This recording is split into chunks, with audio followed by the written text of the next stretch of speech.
Yo les potes, bienvenue dans cette nouvelle vidéo. Nono est avec nous. Salut Nono. Salut Alors Sacha. Nono, j'ai un petit fou rire parce que je sais pas qu'est-ce que t'en penses, mais c'est pas avec ce milieu de terrain là que tu atteindras les phases finales, Nono. Ah ben là le milieu de terrain là c'est vraiment très très inquiétant. Moi je suis un peu déçu de la liste de Deschamps. Il nous met 7 défenseurs centraux. Il nous- Vas-y, vas-y, vas-y. Pas de milieu créatif. Ouais. Donc ça va être comme en 98. On va compter sur les chevauchés de Mbappé. Moi je t'annonce l'arrivée. Moi. Ah, tu penses que même avec cette équipe là, tu peux aller gagner la Coupe du Monde?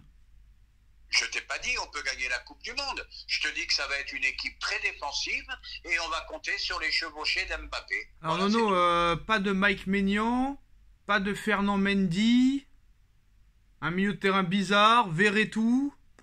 Comment tu l'expliques? Ah bah, il y a eu deux gros blessés, ça c'est pas de sa faute à lui, mais enfin il aurait pu mettre un créateur. J'ai pas de nom en tête, mais il aurait pu mettre un créateur. Là tu pars avec Gendouzi, Verretou, Chouameni et Fofana. Et Rabiot. Eh Et ben, écoute, Kamavinga. si tu gagnes la Coupe du Monde avec ça, je dis bravo Monsieur Deschamps. Voilà. Et Kamavinga aussi, hein. Bon, Et Kamavinga. pour moi, bon, je suis d'accord avec certaines personnes qui disent que c'est l'un des milieux de terrain les plus faibles de l'histoire de l'équipe de France, Nono.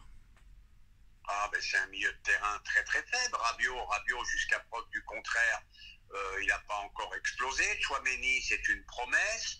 Kamavinga il n'est pas titulaire au Real.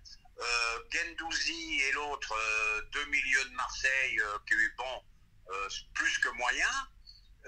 Écoute, hein, il faudra faire avec. Ah bah Verretou, Nono, Verretou. Bon après, bon, Mike Maignan, j'ai pas compris. Après, je suis d'accord avec toi pour dire que il a pas pris assez de latéraux. Il a pris trop de défenseurs centraux. C'est n'importe quoi. Ah bah oui, mais voilà, il veut refaire le coup de 98. Moi je t'annonce de suite, hein, ça va être une équipe très très défensive et tu vas compter sur un exploit individuel comme en 80, comme en 2018, pardon, tu compteras sur Mbappé. Mais est-ce que les sélections nationales vont laisser de l'espace comme ils ont fait en 2018? Là je crois pas. Surtout que le jeu de Mbappé, il est assez téléphoné quand même, hein. Ah ben il lui faut de l'espace. S'il rencontre des blocs bas, ça va être compliqué. Ah bah l'Australie, la Tunisie et le Danemark, ça va être des blocs bas, hein, je te l'annonce, hein. Eh ben voilà, ça risque d'être compliqué. Les gens ils disent ça y est, on est qualifié déjà, mais moi je dis ça va être compliqué. Surtout l'Australie et le Danemark. Alors Nono, comme tu sais, le mercato hivernal approche et le Paris Saint-Germain va être très actif pendant ce mercato hivernal. Je pense que Luis Campos, après le tirage au sort, et même ses acolytes Nasser et Enrique, se sont dit ah ouais, là on tombe contre le Bayern, et 24 heures plus tard, le 6 buts à 1 face au Werder de Brême. Je pense que là ils ont dû se réveiller pour dire là c'est pas un joueur qui va nous falloir, ni deux joueurs, mais peut-être même trois joueurs, Nono. Donc en tout cas, c'est l'information du jour, hein. Luis Campos veut recruter trois joueurs au Paris Saint-Germain cet hiver, un défenseur central, un milieu d'impact et un renfort offensif dans un profil qui pourrait permettre d'être un point d'ancrage dans la surface de réparation. C'est une information le Parisien, Nono. Donc je ne sais pas s'il nous a écoutés, mais en tout cas c'est ce qu'on demandait, hein. Ah bah Sacha, je suis ravi. Ça fait je sais pas combien de vidéos qu'on parlait de ça.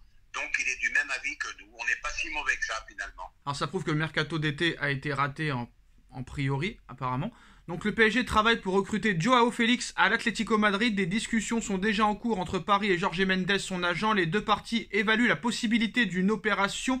Le PSG voudrait un prêt, Nono, avec une option d'achat. On ne sait pas si elle serait obligatoire ou non. Alors Joao Félix, lui, de son côté, serait séduit par l'idée de rejoindre le Paris Saint-Germain pour s'y relancer. Luis Campos va tenter de le récupérer en prêt parce que l'Atlético Madrid demanderait 130 millions d'euros pour laisser partir Joao Félix. On peut les comprendre, hein, vu qu'ils l'ont acheté 126. Bon, voilà, on va pas se mentir, personne ne mettra 130 millions d'euros sur Joao Félix.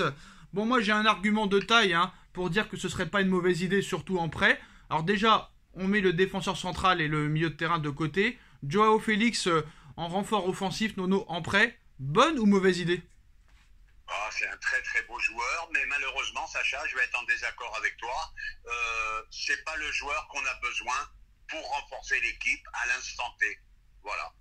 Alors offensivement, ça peut être intéressant, Nono, je vais te expliquer pourquoi. Certes, là, il fait un début de saison assez catastrophique. Parce que je pense qu'il s'est trompé en choisissant l'Atlético Madrid, parce que Joao Félix, il jouait à Benfica avant, qui était une équipe très offensive. Et il a décidé de rejoindre l'Atlético Madrid, qui est une équipe très défensive, très regroupée, qui n'est pas fait pour lui. Mais Joao Félix, dans une équipe très offensive, Nono, bah, il se transforme en machine à passe et à but. Ah, mais là, on est d'accord là-dessus. C'est un joueur de grande valeur. Bon, ben, on se demande ses conseillers ce qu'ils ont dans les yeux pour aller signer à l'Atlético. Bon, c'est vrai que dans une équipe offensive, il peut faire mal. Mais est-ce que c'est vraiment ce type de joueur qu'on a vraiment besoin pour se renforcer? J'ai un doute. Parce qu'après, il peut jouer en faux neuf, sur les côtés, t'as pas vraiment d'ailier. Après, voilà, là où je suis un petit peu en accord avec toi, c'est qu'il faudrait vraiment un numéro 9, vraiment 9-9-9, hein, du style Haaland, Vlahovic, Olivier Giroud. Tu vois ce que je veux dire ou pas? Ah, ben, on va être d'accord. Il faut un point fixe en numéro 9. Il te faut un 6 avec un gros impact. Voilà, et un défenseur central. Donc, c'est pour ça. Joao Félix, très bon joueur. Mais est-ce que c'est le joueur dont on a besoin? Je pense pas. Alors maintenant, bah, en défense centrale, hein, Skriniar ne viendra pas. Alex Disasi de l'AS Monaco reste toujours une piste. Quelques pistes en Espagne aussi, en Italie, qui n'ont pas été dévoilées. Donc on verra ce qui se passera dans les prochains jours, dans les prochaines semaines. Pareil pour le milieu de terrain. Hein. On a parlé de Bruno Guimaraes de Newcastle, mais ça risque d'être très très compliqué. Donc il y a d'autres pistes qui vont être étudiées et qui vont être dévoilées, je pense, dans les prochaines semaines. Donc on aura le temps d'analyser tout ça. Et bah, la dernière info du jour, hein, c'est Hendrik Nono qui a parlé. Après toutes les rumeurs de son côté, hein, il y a beaucoup de rumeurs qu'il envoie au Real, qu'il envoie au Barça, qu'il envoie à City, qu'il envoie au Paris Saint-Germain, même à Chelsea. Alors Hendrik a donné une interview à SoFoot. J'aime regarder le Paris Saint-Germain pour m'inspirer. Neymar est un joueur que j'aime beaucoup. J'aime regarder le Paris Saint-Germain. Kylian Mbappé est très très fort. Messi et Marquinhos sont des joueurs que j'adore, de très grande classe. J'adore les regarder jouer pour m'inspirer. Est-ce que ça veut dire quelque chose, Nono? Ah, bah, c'est bon signe, ça. C'est bon signe. Bon, après, il a dit pareil, il a dit pareil sur Rodrigo et Vinicius Junior il y a aussi quelques jours. Hein. Donc voilà. Bon, alors apprendre ou à laisser, on va dire. Et juste, je rajoute un petit mot, surtout pour le milieu défensif. Mais qu'est-ce qu'ils attendent pour aller sur Fofana? Les clubs anglais sont dessus. Et bah, allez-y, mettez 30 très clairement, Nono. Voilà. Très clairement, on en a tellement parlé qu'on n'en parle même pas dans la vidéo. Seko Fofana serait la recrue idéale pour le Paris Saint-Germain. Tout le monde le dit, les supporters le disent, les médias le disent, nous le disons. Pourquoi ne pas y aller? Je ne comprends pas. Je sais pas. Et il paraît que 3 cadres anglais sont dessus pour le mercato d'hiver. Alors je pense, Nono, que peut-être très clairement on va faire du harcèlement. Peut-être qu'on va sortir 10 vidéos par jour pendant le mercato en expliquant à Campos, à Nasser, à Enrique, à Jean-Claude Blanc, à Galtier, à son staff qu'il faut recruter Seko Fofana, qui est pour moi à l'heure actuelle, Nono, hein, le meilleur milieu de terrain de Ligue 1. Eh ben, bien sûr. Et c'est vraiment le chaînon manquant du PSG. Alors pour milieu avec de l'impact, très belle frappe de balle, il marque des buts. Voilà, le genre de joueur qui te manque. Bon, Nono, pour Hendrik, honnêtement, ça rappelle le feuilleton Neymar, ça rappelle le feuilleton Vinicius, Rodrigo, etc., etc. Franchement, toi, honnêtement, à l'heure où on parle, tu le vois finir où? Sachant que apparemment son clan a dit qu'il fallait que ce soit réglé au plus tard début 2023. Honnêtement, tu le vois finir où, toi? Ah, mais je le vois bien finir à Paris. Je pense qu'ils sont vraiment dessus. Et j'ai encore regardé des vidéos hier. Bon, comme on a dit, ce ne sont que des vidéos. Mais le mec, il a un potentiel de dingue. Hein. Oui, mais qu'est-ce qui te ferait croire qu'il choisirait Paris? Est-ce que c'est un appel du pied, là? C'est un appel du pied, son interview? C'est un appel du pied?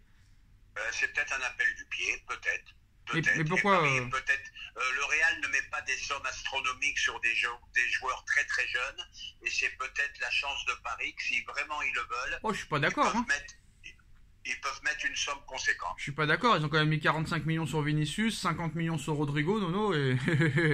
On est d'accord, mais ils avaient 18 ans. Là, le gamin, il a que 16 ans. Hein. Non, attention, ils sont arrivés à 18 ans, mais quand il les a recrutés, ils avaient déjà 16 et 17 ans, Nono, attention, hein. Ah oui. Ah, bah on verra. Alors, ça va être encore un match PSG-Madrid. Voilà. Non, c'est simple, hein. S'il est très fort, le Real fera tout pour l'avoir. C'est simple, c'est comme ça que ça marche. Voilà, on va pas se mentir, c'est comme ça que ça marche. Il y a souvent des gens qui disent que si le Real Madrid, le Barça ou le Bayern veulent des joueurs, ça veut dire qu'ils ont une haute valeur sur le marché, Nono. Ah bah là, on est d'accord. On est d'accord là-dessus, parce qu'il y a beaucoup de monde sur lui. Hein. Donc, il va falloir se battre. Voilà. C'est aux dirigeants de jouer, tout simplement. Et Campos va sur Fofana, puis voilà, c'est tout.